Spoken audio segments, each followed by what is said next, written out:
So I talk to people all the time about the idea that they say just because their betrayal happened years ago, they must be over it by now. I will tell you, time won't heal it. Even a new relationship won't heal it. The only thing that will heal it is healing it. You need to be deliberate and intentional about healing it. And we've had over 95,000 people take our Post Betrayal Syndrome quiz on our site to see to what extent they're struggling. And this is one statistic, just one out of so many that we see of people struggling with post-betrayal syndrome. 84% have an inability to trust. 84%.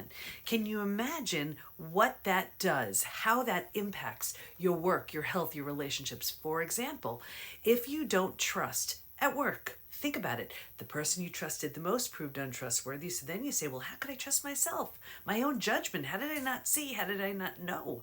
And then you say, well, then if I can't trust the person I trusted the most and not even trust myself, how can I trust my boss, my coworker, that collaborative partner? That's just one statistic, trusting, how 84% have an inability to trust. Think about how just not being able to trust affects other areas of your life. If someone says something to you, do you believe them?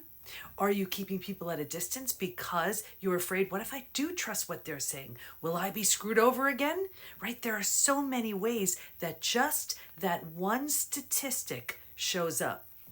How many ways is an unhealed betrayal showing up in your life? All of it. This is the good news.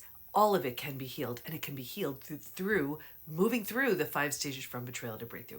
If you find you're struggling to trust, if you find you're anxious, you're keeping people at a distance, all of these things, common signs that the betrayal is unhealed. And I'll tell you, another one is repeat betrayals. The faces change, but it's the same thing. So even if it happened decades ago, good chance you're living in stage 3 out of the 5 stages. It's not your fault. It's just what most people do until they learn there were 5 stages and they say, what the heck am I doing over here? And then they move through and they realize, oh my gosh, when you move through the stages, you regain your health, you regain your sanity, you realize even though it happened to me, it's not about me, you gain so much more.